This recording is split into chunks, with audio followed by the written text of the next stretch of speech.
Drugs, I did not involved. What? Even I won't sell drugs. The guy who stabbed me is in prison from last 4 years because he committed a crime. That is no relationship or So identity. Raj Tarun also Raj Tarun is also committing crime now. Do you? What crime Yeah. is he See, so your mom and dad will not fight, kya? You tell me. Will If no? a I'm lot of ask general. people I'm generally don't asking. get together and they get separated, it doesn't mean that you have to be with that person all your life. Who said that? I'm asking you. Your mom and dad will not fight, kya? Everyone fights. But Exactly. if the other person doesn't want to be with you, then why you are forcing him? Forcing him 10 years. Yeah, so you have a lot of life pending. Hello. Not only those 10 years. No. I know how to. I know how to make him turn towards me. It's not that I don't. Whatever That's you what. want. Yeah, I that's don't what. want It's to that's do what. anything. That's I'm what. just telling you. See. That's what. It's not that I don't know. See, Okay, I really don't so- know what is so- going on between you guys. That's what. Being At- a at honest least, person, see. I told him, let's talk to her. That's all I did. And I can't just force people to just be with you if they doesn't want to. Yeah, now you're sleeping with him, no? That's the reason he will listen to you. If you say to unblock him, he'll unblock me. If you say to him, block me. If you say leave her and come, he he has to. He doesn't have his own brain. Do you think so? Yeah, no. If he has, then why will he listen to you? Why do you think that he listens to me? That's what you said. Why do you think that? That's what he We said. spoke from last 8 months. अम्मा तेरा पैर पकड़ते हमको छोड़ दो, उसको छोड़ दो और एक लड़का को ढूंढ लो please, for God sake. See, I'm I'll set. That's what. Even though you'll get incoming call, block or whatever. मैं रो रही हूँ ना. See, you will never grow in your career. Not just you. Any woman who'll do like this, no, they can never. నమస్తే, నేను మీ Gopi. Welcome back to our channel. So ప్రస్తుతానికి అయితే మనం వచ్చరికి నార్సింగ్ పోలీస్ స్టేషన్ దగ్గర ఉన్నాము. సో మనం చూసాము ఇందాక ఒక 1 అవర్ క్రితము రాజ్ తరుణ్ వాళ్ళ మాజీ లవర్ అని చెప్పొచ్చు, లావణ్య గారు. సో ఆమె వచ్చేసరికి రాజ్ తరుణ్ మీద పోలీస్ కంప్లైంట్ అయితే ఇవ్వడం జరిగింది. సో ఏంటంటే ఆ కంప్లైంట్ వాళ్ళ కొత్తగా పరిచయమైన ప్రియురాలు ఎవరైతే ఉన్నారు, మున్సీ మున్హోత్రా.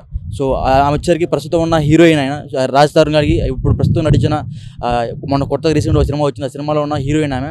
సో వాళ్ళిద్దరి మధ్య పరిచయం ఏర్పడి అది లవ్గా, అది మరలా ప్రేమగా మారింది ఇప్పుడు. సో దాన్ని బేస్ చేసుకొని మాజీ ప్రియురాలు అంటే వాళ్ళు ఒక 10 సంవత్సరాల నుంచి కలిసి ఉన్నారంట. లావణ్య అదేవిధంగా రాజ్ తరుణ్ ఒకే ఇంట్లో కలిసి ఉన్నారంట. సో ఆ 10 సంవత్సరాలు వాళ్ళిద్దరూ అంటే కలిసి ఉన్నారు, వాళ్ళ మధ్య జరిగిపోయినని వాళ్ళు ఇచ్చిన కంప్లైంట్ కానీ అయితే కొన్ని మీడియా కథనాల ప్రకారం అయితే చెప్తున్నాము. సో అదేవిధంగా ఇంకోటి, వాళ్ళు ఇప్పుడు ఎవరైతే ప్రస్తుతం ఉన్న హీరోయిన్ అంటే ప్రస్తుతం ఉన్న లవరు, అదేవిధంగా వాళ్ళ తమ్ముడు నుంచి ఇప్పుడున్న లావణ్య అని ఇప్పుడు ఎవరైతే ఇక్కడ కేసు పెట్టారో రాజ్ తరుణ్ మాజీ ప్రియురాలు లావణ్య గారు కేసు పెట్టారు. సో ఆమె మీద థ్రెడ్ అటాకింగ్ జరుగుతుందని కొన్ని బెదిరింపు కాల్స్ కూడా వస్తున్నాయంట. సో అదేవిధంగా ఎవరైతే ఇప్పుడు హీరోయిన్ ఉన్నారో మల్హోత్రా, సో ఆ మల్హోత్రా హీరోయిన్ వాళ్ళ డాడీకి అంట హిమాచల్ ప్రదేశ్ సీఎం బాగా తెలుసు. సో మిమ్మల్ని ఏమైనా చేయాలనుకుంటే నాకు ఒక క్షణం పడినట్టుగా బెదిరింపులు కాల్స్ అయితే లావణ్యకి వస్తున్నాయంట. సో మేము కూడా లావణ్యకి ఫోన్ చేసే ప్రయత్నం అయితే చేసాము, బట్ ఆమె అయితే రెస్పాండ్ కాలేదు. ప్రస్తుతం ఇప్పుడైతే మనం నార్సింగ్ పోలీస్ స్టేషన్లో ఉన్నాము. అసలు ఏం జరిగింది, ఎలా జరిగింది, అదేవిధంగా కంప్లైంట్ ఎప్పుడు ఇచ్చారు, రాజ్ తరుణ్ మీద ఎప్పుడు చర్యలు తీసుకోబోతున్నారు అనేది ఇప్పుడున్న లోపల సిఐ గారు ఉన్నారు, SHO station house officer. So ఆయన అడిగి తెలుసుకునే ప్రయత్నం చేద్దాము.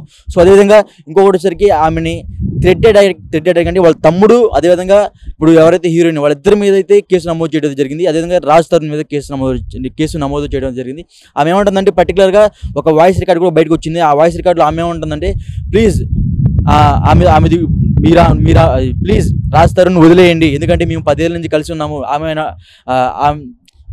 రాజ్ తరుణ్ నన్ను ఒక టెంపుల్లో పెళ్లి చేసుకున్నాడు అన్నట్టుగా ఆ వీడియోలో బయట ఆ వీడియోలో వాయిస్ క్లిప్స్లో అయితే కొంచెం మన బయటికి వినపడుతున్నాయి. అదేవిధంగా ఆమె కంప్లైంట్లు కూడా ఇచ్చింది.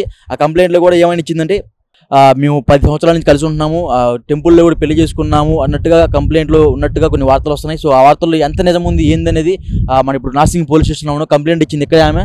సో మన లోపలికి వెళ్ళి ఇక్కడ సిఐ గారిని అడిగి తెలుసుకునే ప్రయత్నం చేద్దాం రండి. అంటే ఈ లావణ్య కేసు మీద సడన్గా ఇంత పెద్ద న్యూస్ ఎందుకు వైరల్ చేస్తున్నారు? ఎవరు చేస్తున్నారు? మీడియా అదేవిధంగా అంటే వాళ్ళు ఆమె ఎప్పుడు లేని లాస్ట్ టైం కూడా ఏమంటారు పిటిషన్ ఇచ్చింది, యాజ్ పర్ ప్రొసీజర్ ఏముందో అది చేస్తున్నాం మేము.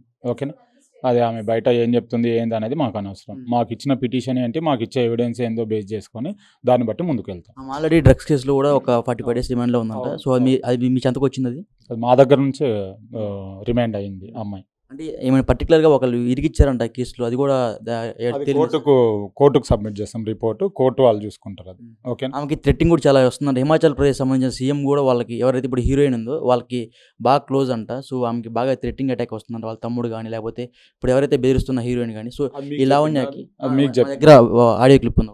మాకు చెప్పలేదు ఆ విషయం, మాకు చెప్పలేదు ఎవరున్నారు ఏంటనేది. మాకు పిటిషన్ ఇచ్చింది, ఆ పిటిషన్ బేస్ చేసుకొని ఎంక్వైరీ చేస్తాం. అంటే సహజంగా 10 ఏళ్ళు కలిసి ఉన్నారంట వాళ్ళు, మరి సడన్గా ఇంతలోకి ఇట్లా ఏమైందంట అది తెలియదు, అది చెప్పలేదు మాకు, ఎందుకనేది చెప్పలేదు. పిటిషన్ ఇచ్చింది, వెళ్ళిపోయింది అని చెప్పింది. ఫర్దర్గా ఏమైనా ఎవిడెన్స్ ఉంటే అది యాజ్ పర్ ప్రొసీజర్ ఏముందో చేస్తాం. ఓకే, ఆ పిటిషన్లో కొంచెం ఏముంది కొంచెం క్లారిటీ చెప్పండి. ఇదే ఉంది, ఇద్దరం కలిసి ఉన్నాము, ఇప్పుడు నన్ను వదిలేసి వెళ్ళిపోయిండు, వేరే అమ్మాయితో ఉంటుండు. సో రాస్తారు నాకు కావాలి, నేను ఆయన దగ్గరే ఉండాలనుకుంటున్నాను అని ఉంది. అది దీని మీద యాక్షన్ తీసుకోమని ఇచ్చింది. ఓకే, మరి రాస్తారు నేను వెళ్ళారా, మీరు యాక్షన్ తీసుకున్నారు? తీసుకుంటాం, యాజ్ పర్ ప్రొసీజర్ ఏముందో ఫాలో అవుతాం. Okay, thank you sir. So ఇప్పుడే మనం లోపల ఉన్న SHO అంటే స్టేషన్ హెడ్ ఆఫీసర్ అనేది వెళ్ళి మనం మీట్ అయ్యాము. అసలు ఏం జరిగింది సార్ అంటే ఇట్లా థ్రెడ్ అటాకింగ్ వచ్చింది, అదేవిధంగా కొన్ని సంవత్సరాల నుంచి మేము కలిసి ఉన్నాము, వాళ్ళ థ్రెడ్ అటాకింగ్ ద్వారా రాస్తారు నన్ను చాలా దూరం పెడుతున్నట్టుగా కంప్లైంట్లు అయితే కంప్లైంట్ ఇది ఇచ్చారంట లావణ్య గారు. సో మనం ఇప్పుడే లోపల SHO అంటే స్టేషన్ హౌస్ ఆఫీసర్ CA గారితో వెళ్ళి మాట్లాడాము. సో ఇంకా CA గారు ఏమంటారంటే ప్రొసీజర్ ప్రకారం మేము ముందుకెళ్తాము, అతను కూడా ఒకసారి అదే ఫేకా లేకపోతే నిజమా అని తెలుసుకున్న తర్వాతే ముందుకు అడిగేస్తామని ఇక్కడ SHO చెప్తున్నారు. సో